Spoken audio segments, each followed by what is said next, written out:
கர்த்தருடைய பரிசுத்த நாமத்திற்கு மகிமை உண்டாவதாக. காலைதோறும் அவருடைய கிருபைகள் புதிதாக இருக்கிறது. அதிகாலையிலே என்னை தேடுகிறவன் கண்டடைகிறான் என்று ஆண்டவர் சொல்லுகிறார்.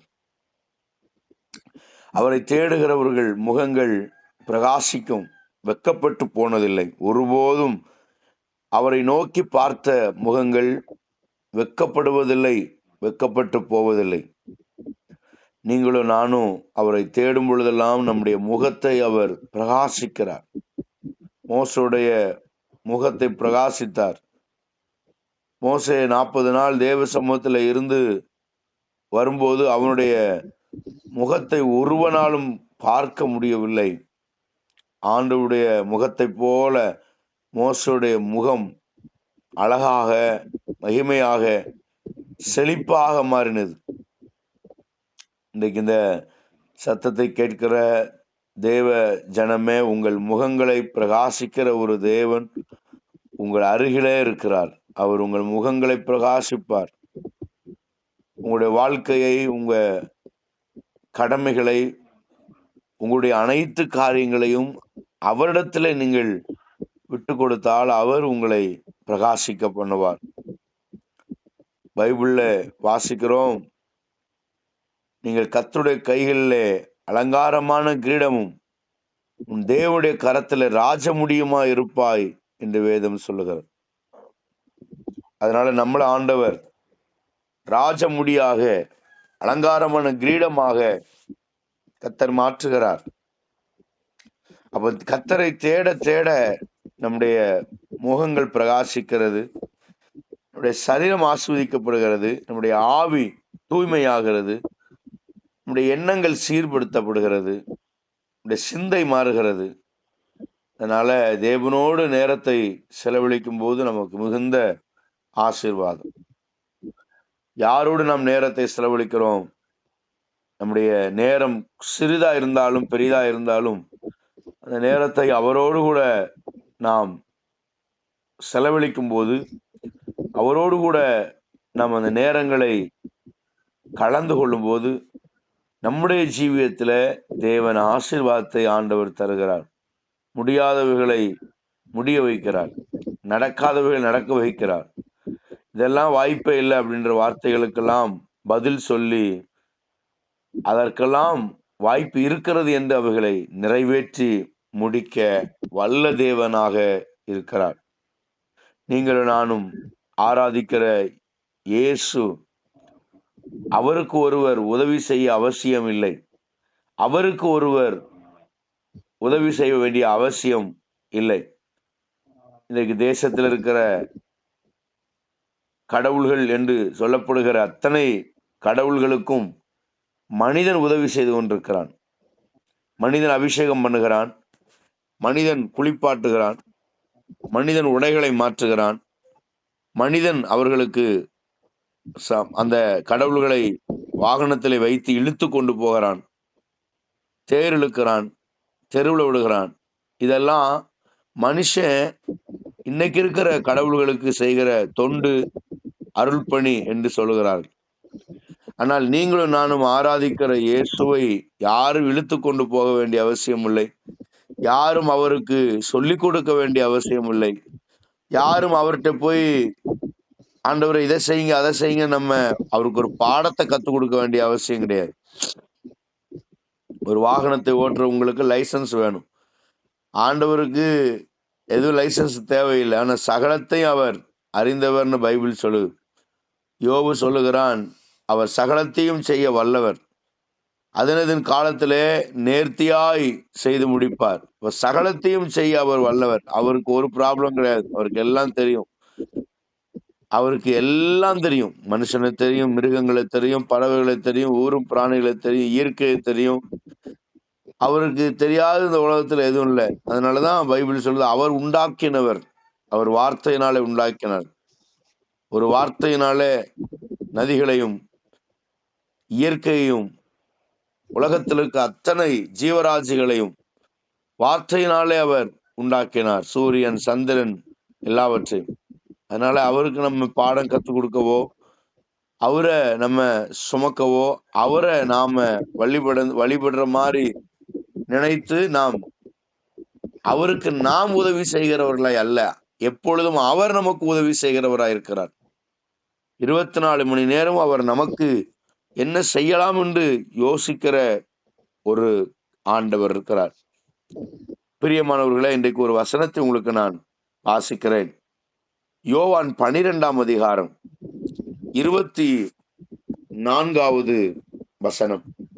யோவான் 12:24. மெய்யாகவே மெய்யாகவே நான் உங்களுக்கு சொல்லுகிறேன், கோதுமை மணியானது நிலத்தில் விழுந்து சாகாவிட்டால் தனித்திருக்கும், செத்ததே ஆகில் மிகுந்த பலனை கொடுக்கும். கோதுமை மணி, ஒரு கோதுமை மணி நிலத்தில் விழுந்து சாகாவிட்டால் பலன் தராது, அது செத்ததே ஆகில் மிகுந்த பலனை கொடுக்கும். அருமையான தேவனுடைய பிள்ளைகளே, மிகுந்த பலனை ஆண்டவர் நமக்கு தருகிறார். இரட்சகர் இயேசு என்கிற ஒரு கோதுமை மணி 2024 ஆண்டுகளுக்கு முன்பதாக நமக்காக செத்தது. அந்த கோதுமை மணி நமக்காக சிலுவையில் அடிக்கப்பட்டது, சரீரத்தில் காயங்களை ஏற்றுக்கொண்டது. எல்லா விதத்திலையும் அந்த கோதுமை மணி நமக்காக அனைத்து காரியங்களையும் ஏற்றுக்கொண்டு, வசனம் சொல்லுகிறது போல கோதுமை மணியானது சாகாவிட்டால் தனித்திருக்கும், செத்ததை ஆகில் மிகுந்த பலனை தரும். ஒரு நாள் அடிக்கப்பட்டு நொறுக்கப்பட்டு அந்த கோதுமை மணி மரித்தது. 3ஆம் நாள் உயிர்த்தது. அந்த உயிர்த்தெழுதலின் வல்லமை இதுவரை நமக்காக பிதாவிடத்தில் பேசிக் கொண்டிருக்கிறது என்று வேதம் சொல்லுகிறது. அப்போ அந்த வல்லமை எவ்வளவு பெரியது என்று பாருங்கள். ஒரே ஆண்டவர் நமக்காக உதவி செய்யும்படி சிலுவையிலே மரித்தார், அடக்கம் பண்ணப்பட்டார், 3ஆம் நாள்ல உயிர்த்தார், மீண்டும் வருவேன் என்று நம்முடைய ஆண்டவர் சொல்லி சென்றிருக்கிறார்.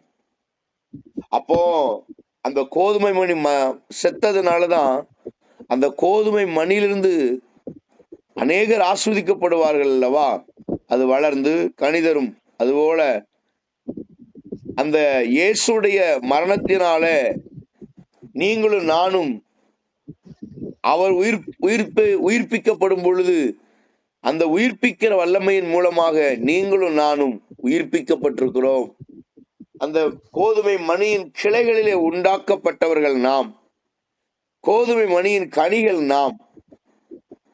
அருமையான தேவனுடைய பிள்ளைகளே, அந்த கோதுமை மணிதான் இன்று வரை நமக்கு அற்புதங்களை செய்து கொண்டிருக்கிறது. சங்கீதம் 72ஆம் அதிகாரத்தை நீங்கள் வாசித்து பார்த்தால், மலையிலே ஒருபடி தானியம் விதைக்கப்பட்டது அப்படின்னு வாசிக்கிறோம். நம்முடைய ஆண்டவர் மலையில ஒருபடி தானியம் விதைக்கப்பட்டது. கொல்கதா மலையில இயேசு கிறிஸ்து விதைக்கப்பட்டார். அதுக்குத்தான் அதுக்கு ஒப்பனையாக அந்த வசனங்கள் சொல்லப்பட்டிருக்கு. சங்கீதம் 72, 16, 17. அப்போ மலையில ஒருபடி தானியம் விதைக்கப்பட்டது. அந்த ஒருபடி தானியம் தான் இயேசு கிறிஸ்து. அவர் மரித்தார், உயிர்த்தெழுந்தார், இன்றைக்கும் நமக்காக பேசிக் கொண்டிருக்கிறார். மற்ற தெய்வங்களைப் போல ஆண்டவர் ஒரு மனிதன் உருவாக்கப்பட்டதல்ல. ஒரு மனிதன் அந்த மற்ற கடவுள்களை அதுக்கு தேவையான எல்லா உதவிகளையும் செய்கிறது போல இயேசு கிறிஸ்துவுக்கு எந்த உதவியும் யாரும் செய்ய வேண்டாம். இயேசு கிறிஸ்துக்கு கை வலியோ கால் வலியோ அல்லது சரீர சோர்வுகளோ அல்லது சுகர் பிரச்சனையோ பிரஷர் பிரச்சனையோ கேன்சரோ அல்லது காயங்களோ அடியோ ஆபத்தோ இயேசு கிறிஸ்துவுக்கு வருவதில்லை. ஏனென்றால் அவரே சகலத்தையும் உண்டாக்கினவர். எல்லாரும் கடவுள்கள் அபிஷேகம் பண்ணுகிறாங்க. பால் அபிஷேகம், பன்னீர் அபிஷேகம், நெய் அபிஷேகம், பல தரப்பட்ட அபிஷேகத்தை கடவுள்களுக்கு செய்கிறார்கள். இந்துக்கள் அவர்கள் அப்படி அபிஷேகம் செய்தாவது நமக்கு புண்ணியம் கிடைக்குமா, நம்முடைய வாழ்க்கையில மாற்றங்கள் உண்டாகுமா, நம்ம எப்படியாவது நல்லாயிருவோமா, நம்முடைய பாவங்கள் மன்னிக்கப்படுமா என்று எத்தனையோ கடவுள்களுக்கு முன்பதாக பால் அபிஷேகம், பன்னீர் அபிஷேகம் என்று, புஷ்பாபிஷேகம் என்று செய்து கொண்டிருக்கிறார்கள். பிரியமானவர்களே, மற்ற தெய்வத்திற்கும் நமக்குள்ள வித்தியாசம் என்ன தெரியுமா? மற்ற தெய்வங்களை மனிதன் அபிஷேகம் பண்ணுகிறான், ஆனால் இயேசு கிறிஸ்து மட்டும்தான் மனிதனை அபிஷேகம் பண்ணுகிறது. மனிதனை அபிஷேகம் பண்ணுகிறவர். மற்ற தெய்வங்களை ஜனங்கள் அபிஷேகம் செய்து வழிபடுகிறார்கள். ஆனால் வேதம் சொல்லுகிறது, கர்த்தராகிய ஆண்டவர் நம்மை அபிஷேகிக்கிறார், நம்மை ஆசீர்வதிக்கிறார். அவருக்கு ஒரு உதவிக்கு ஆள் தேவையில்லை. அவர் ஒரே ஒரு வார்த்தை சொன்னால் போதும், சகலத்தையும் செய்ய அவர் வல்லவர். சத்துருவின் கோட்டைகளை நிர்மூலமாக்க இயேசுடைய ஒரே ஒரு வார்த்தை போதும். அவருக்கு யாரும் உதவி செய்ய வேண்டாம், அவருக்கு மாலை போட வேண்டாம், அவருக்கு மாலை போட்டு கோயில்களுக்கு போக வேண்டிய அவசியம் இல்லை. இன்னைக்கு நிறைய கிறிஸ்தவர்கள் கூட இப்பொழுது மாலை போட்டுட்டு இருக்கிறத நம்ம பார்க்கிறோம். அருமையான தேவனுடைய பிள்ளைகளை, நமக்கும் புற மதத்தினருக்கும் ஒரு வித்தியாசத்தை கர்த்தர் விரும்புகிறார். எல்லாம் ஒரே மாதிரி இருந்துட்டா நல்லா இருக்குமா? யோசனை செய்து பார்க்கணும். கர்த்தரை ஆராதிக்கிற பிள்ளைகளுக்கும் மற்ற பிள்ளைகளுக்கும் ஒரு வித்தியாசத்தை உண்டாக்க வேண்டும். அவனும் மாலை போடுறான், நம்மளும் மாலை போடுறோம். அவனும் தேர் இழுக்கிறான், நம்மளும் தேர் இழுக்கிறோம். அவனும் அபிஷேகம் பண்றான், நம்மளும் அபிஷேகம் பண்றோம்னா அது நல்லா இல்ல. ஆண்டவரை ஆராதிக்கிற பிள்ளைகளுக்கு மாற்றங்கள் தேவை. ஆண்டவரை ஆராதிக்கிற பிள்ளைகளுக்கு ஒரு பெரிய மாற்றத்தை கர்த்தர் எதிர்பார்க்கிறார். ஸ்தோத்திரம். அருமையான தேவனுடைய பிள்ளைகளை, ஒருபடி தானிய மலையில விதைக்கப்பட்டது கொல்கதா மலையில. அவர் நமக்காக சிலுவையிலே தொங்கினார். சிலுவையிலே தொங்கி நமக்காக காரியங்களை எல்லாம் செய்து முடித்திருக்கிறார். இன்னும் அவர் செய்ய வல்லவராயிருக்கிறார். இன்றைக்கு ஒரு 7 காரியங்களை உங்களுக்கு சொல்லி உங்களுக்காக நான் ஜெபிக்கிறேன். சிலுவையிலே ஆண்டவர் நமக்கு சொன்ன 7 காரியங்கள். நம்பர் 1, லூக்கா 23ஆம் அதிகாரத்தை நாம் திருப்பும் போது, லூக்கா 23 அதிலே 34வது வசனத்தை உங்களுக்கு நான் வாசிக்கிறேன். அப்பொழுது இயேசு, பிதாவே, இவர்களுக்கு மன்னியும், தாங்கள் செய்கிறது இன்னதென்று அறியாதிருக்கிறார்களே என்றார். அருமையான தேவனுடைய பிள்ளைகளே, பிதாவே, இவர்களை மன்னியும். ஆண்டவர் நமக்கு சிலுவையிலே சொன்ன முக்கியமான ஒரு வார்த்தை மன்னிப்பு. இந்த மன்னிப்பு இல்லாமல் தான் அநேகர் மரித்து போகிறார்கள். மன்னிப்பு இல்லாததுனாலதான் வியாதி வருகிறது. சிலரை மன்னிக்கவே முடியறதில்லை. ஏன்னா அவங்க செஞ்ச பாவம் அவங்கள அவ்வளவு பெருசா இருக்கும். எவ்வளவு வேதனை தெரியுமா, எவ்வளவு கஷ்டம் தெரியுமா, என்னால இந்த நபரை மன்னிக்கவே முடியாது அப்படின்னு சொல்ற நிறைய பேரை நம்ம பார்க்கிறோம்.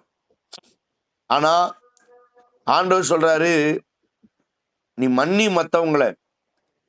அதனாலதான் பைபிள் சொல்லுகிறது, ஜெபம் சொல்லி கொடுக்கும் போது, அன்றன்றுள்ள ஆகாரத்தை எங்களுக்கு தாரும், என் கடனாளிகளுக்கு நாங்கள் மன்னிக்கிறது போல எங்கள் கடன்களை எங்களுக்கு மன்னியும். ஆண்டவர் மன்னிக்க கற்றுக் கொடுக்கிறார். கல்வாரி சிலுவை நமக்கு என்ன சொல்லிக் கொடுக்கிறது? மன்னிப்பு.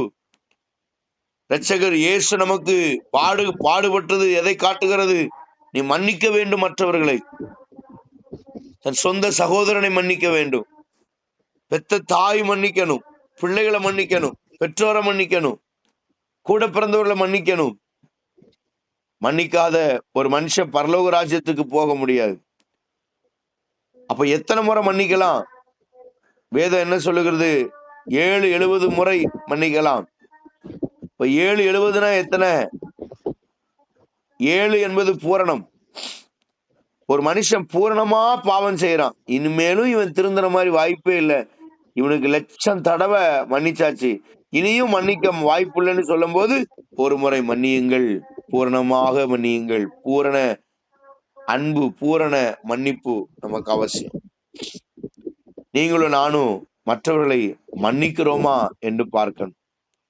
எத்தனை பேரோடு இன்னைக்கு நீங்கள் வாக்குவாதத்தில் இருக்கிறீர்கள்? எத்தனை பேரோடு நீங்கள் பேசாது இருக்கிறீர்கள்? வருடக்கணக்கில் பேசாமல் இருக்கிறவர்கள் இருக்கிறார்கள். தகப்பனோடு, தாயோடு, பிள்ளைகளோடு, பெற்றோரோடு மாதக்கணக்கிலே, வருடக்கணக்கிலே பேசுவதே இல்லை. காரணம், அவர்கள் செய்கிற தவறை மன்னிக்கவே முடிவதில்லை. ஆனா ஆண்டவர் சொல்றாரு, மன்னிச்சிருங்கன்றார். மன்னிக்கலன்னா உங்களுக்கு தான் பிரச்சனை. தப்பே செய்யாத நீங்க, தப்பு செஞ்சவங்க உங்கள்ட்ட கேட்கிற மன்னிப்பு அவங்களுக்கு கொடுக்க முடியாததுனால, தப்பே செய்யாத நீங்க அவங்க செஞ்ச தப்ப நினைச்சு நினைச்சு நினைச்சு உங்க சரீரம் பாதிக்கப்படும். எப்பொழுதெல்லாம் ரோட்ல நீங்க மன்னிக்க முடியாத ஒரு நபர் இருப்பாங்க பாருங்க, அவங்க ரோட்ல வரும்போது உங்க கண்ணு அவங்க போயிருச்சுன்னா உங்க இருதயமே கொஞ்சம் கலங்கும். ஒரு வேதனையா இருக்கும், ஒரு பயமா இருக்கும், ஒரு ஒரு ஒரு மனசுக்கு ரொம்ப அழுத்தமா இருக்கும். காரணம், ஆண்டவர் சொன்ன வார்த்தையை நம்ம கீழ்ப்படியல. மன்னிக்கணும். மன்னிக்க முடியுதா? உங்க கணவனை மன்னிக்கிறீங்களா? உங்க மனைவியை மன்னிச்சிருக்கீங்களா? மன்னிப்பு ரொம்ப அவசியமான ஒன்று. எத்தனை வருட காலங்கள் பேசாது இருக்கிறீர்கள்? இன்னைக்கு யோசனை செய்து பாருங்க. உங்களை நீங்களே ஆராய்ந்து பாருங்கள். ஒரு நிமிடம் ஆண்டவர் சமூகத்தில், ஆண்டவரை நான் யார்ட்டெல்லாம் சண்டை போட்டிருக்கேன், எத்தனை பேரோட பேசுறது இல்லை நானு. அருமையான தேவனுடைய பிள்ளைகளே, யார் யார் என்பதை யோசித்து ஒரு பேப்பர்ல எழுதி வைத்து அந்த நபருக்காக ஜெபித்து அவரிடத்துல நீங்கள் போய் என் தவறுகளை மன்னியுங்கள் என்று கேட்டு மனம் திரும்புங்கள். பிரியமானவர்களே, தப்பு செய்தவன் அல்லது தப்பு செய்யாதவன் யார் மன்னிக்க வேண்டும், கேட்க வேண்டும், மன்னிப்பு கேட்க வேண்டும் என்று நாம் யோசித்தால் முடிவிலே நாம் மன்னிக்கவே வேண்டாம் என்று போய்விடுவோம். அதனால பைபிள் சொல்லுகிறது, நீ ஆலயத்திலே காணிக்கை பெட்டியின் அருகிலே நீ வரும்போது உன் சகோதரனுக்கு உன் பேரில் யாதொரு குறை உண்டென்று நீ கண்டால் அங்கே உன் காணிக்கை வைத்துவிட்டு போய் உன் சகோதரத்திலே ஒப்புரவாகி பின்பு வந்து காணிக்கை செலுத்துவாயாக என்றார். அப்போ இதுல இருந்து என்ன தெரியுதுன்னா, யார் மன்னிக்கணும் அப்படின்னா, தப்பு பண்ணவன் கிடையாது, தப்பு பண்ணாதவன் மன்னிப்பு கேட்கணும்ன்றாரு. ஆலயத்துல காணிக்கை பெட்டி பக்கத்துல வரும்போது உன்னை குறித்து உன் சகோதரனுக்கு நீ சண்டை போடல, ஒண்ணுமே இல்லை, ஆனா உன்னை குறிச்சு அவன் மூஞ்சி தூக்கிட்டு இருக்கான். அப்படி ஒரு சம்பவம் நடைபெற்றாலும் உடனே போய் நீ மன்னிப்பு கேளு. மன்னிப்பு என்பது ஆசீர்வாதம். அருமையான தேவ பிள்ளைகளே, உங்க வீட்டுல இருக்கிற நபரை மன்னிங்க, உங்க மருமகளை மன்னிங்க, உங்க மருமகனை மன்னிங்க, உங்க பிள்ளைகளை மன்னிங்க, உங்க பேர பிள்ளைகளை மன்னிங்க. மன்னிக்க முடியாத காரியம் உலகத்துல எதுவுமே கிடையாது. எல்லாவற்றுக்கும் மேலாக கிறிஸ்து நம்முடைய பாவங்களையும் அக்கிரமங்களையும் மன்னித்தார். தாவீது சங்கீதம் 103 சொல்லும் போது, அவரின் அக்கிரமங்களை எல்லாம் மன்னித்து என் நோய்களெல்லாம் குணமாக்கி என் பிராணனை அழிவுக்கு விலக்கி மீட்டு என்னை கிருபையினாலும் இரக்கங்களினாலும் முடிசூட்டி என்று வேதம் சொல்லுகிறது. பிரியமானவர்களே, நீங்கள் மற்றவர்களை மன்னிக்கிறவர்களாக இருக்க வேண்டும். இரண்டாவது, சங்கீதம் 23 லூக்கா 23:43 வசனம். இயேசு அவனை நோக்கி, இன்றைக்கு நீ என்னுடனே கூட பரதேசில் இருப்பாய் என்று மெய்யாகவே உனக்கு சொல்லுகிறேன் என்றார். ஒரு கள்ளன், ஒரு திருடன் இயேசு சிலுவையில தொங்கும் போது வலபுறத்திலும் இடதுபுறத்திலும் 2 கள்ளர்கள் தொங்கினார்கள். அவர்கள் செய்கிற தவறு நிமித்தமாக அவர்கள் சிலுவையில தொங்கினார்கள். ஆனால் இயேசுவோ தவறு ஒன்றும் செய்யவில்லை. சிலுவையில அந்த கள்ளனை அடித்து அந்த சிலுவையில தொங்கவிடப்பட்டிருக்கிறான். அப்பொழுது ஒரு கள்ளன் சொல்லுகிறான், நீதான் இயேசு என்று, கடவுள் என்று சொன்னாயே, நீயும் காப்பாற்றப்பட்டு எங்களையும் காப்பாற்றிக்கொள் என்று இயேசு கிறிஸ்துவை கேலி செய்கிறான். ஆனால் இன்னொருவன் சொல்லுகிறான், இல்லை, நாமோ நியாயப்படி தண்டிக்கப்படுகிறோம், அவரோ தவறு ஒன்றும் செய்யவில்லை என்றான்.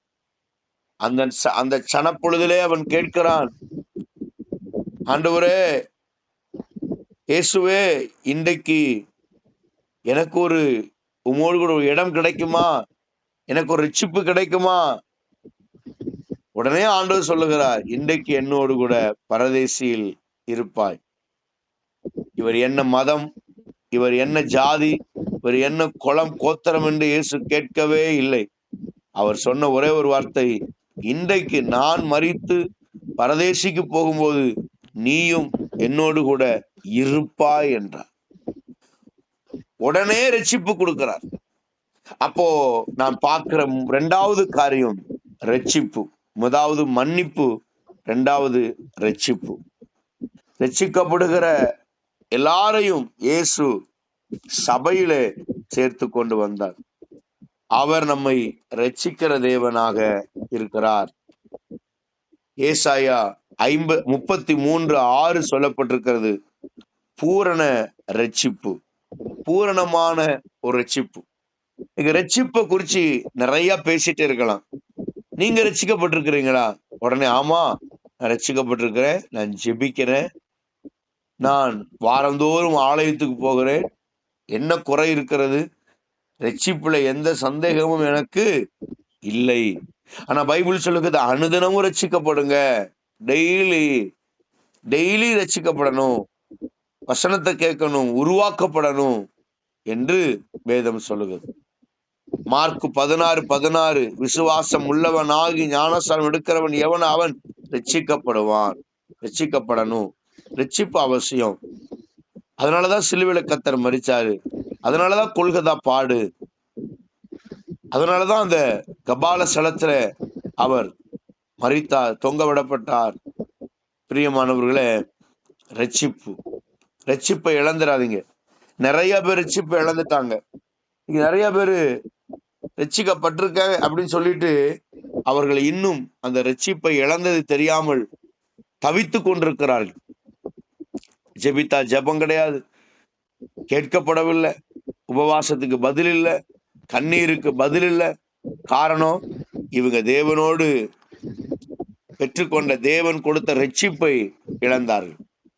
மூன்றாவது, யோவான் 19ஆம் அதிகாரம், யோவான் 19ஆம் அதிகாரம், அதிலே 26வது வசனத்தை உங்களுக்கு நான் வாசிக்கிறேன்.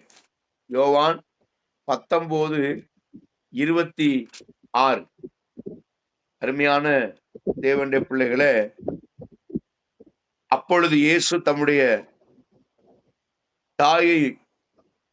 தாயையும் அருகே நின்று தமக்கு அன்பான சீசனை கண்டு தம்முடைய தாயை நோக்கி, ஸ்திரீயே, அதோ உன் மகன். பின்பு அந்த சீசன் நோக்கி, அதோ உன் தாய் என்றார். அந்நேரம் முதல் அந்த சீசன் அவளை தன்னிடமாய் ஏற்றுக்கொண்டான். இயேசு கிறிஸ்து சிலுவையில தொங்கி மரிக்கிற அந்த கடைசி தருவாயில அந்த சீசனை அம்மாவை கூப்பிட்டு, எங்க அம்மாவை நீ இவ்வளவு நாள் நான் நேசிச்சேன், நீ நேசிச்சு அன்பு காட்டி அவர்களை பாதுகாத்துக்கொள், இதோ உன் தாய், இதோ உன் மகன் என்று அவர்களை நேசிக்கிற ஒரு காட்சியை நாம் பார்க்கிறோம். அன்பு காட்டுகிற ஒரு சூழ்நிலை.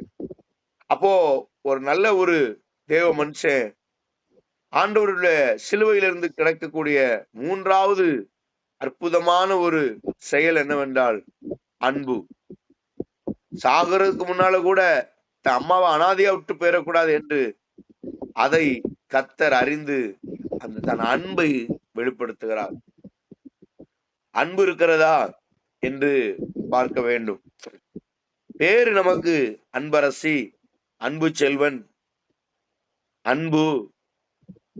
அன்பழகன், இப்படி எல்லாம் பேர் வச்சிருப்பாங்க. ஆனா அன்பு இருக்காது.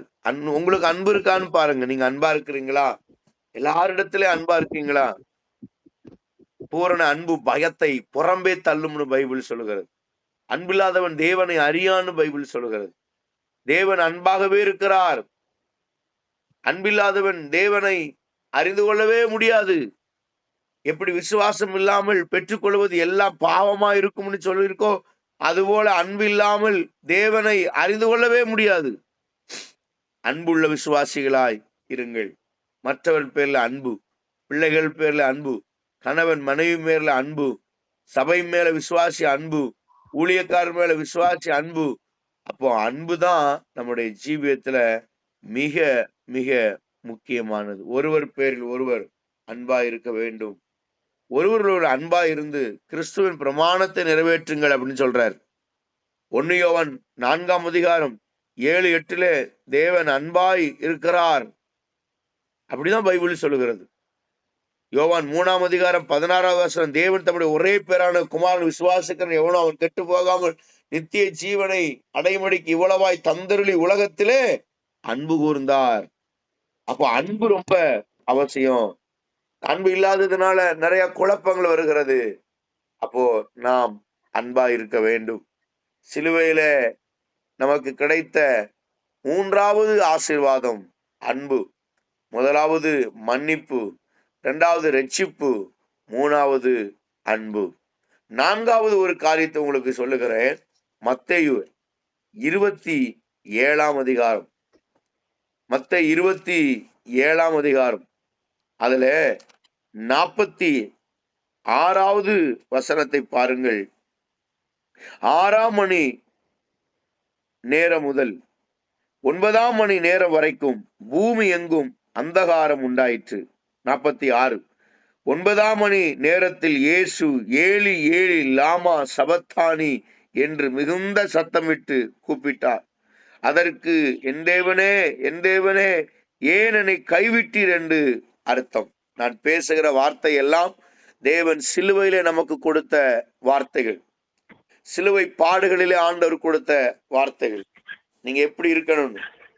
இந்த வார்த்தை ஏலி ஏலி லாமா சபத்தானி என்று சொல்லும் போது அதோடைய விளக்கம் என்னவென்றால், என் தேவனே என் தேவனே ஏன் என்னை கைவிட்டீர் என்று அர்த்தம்.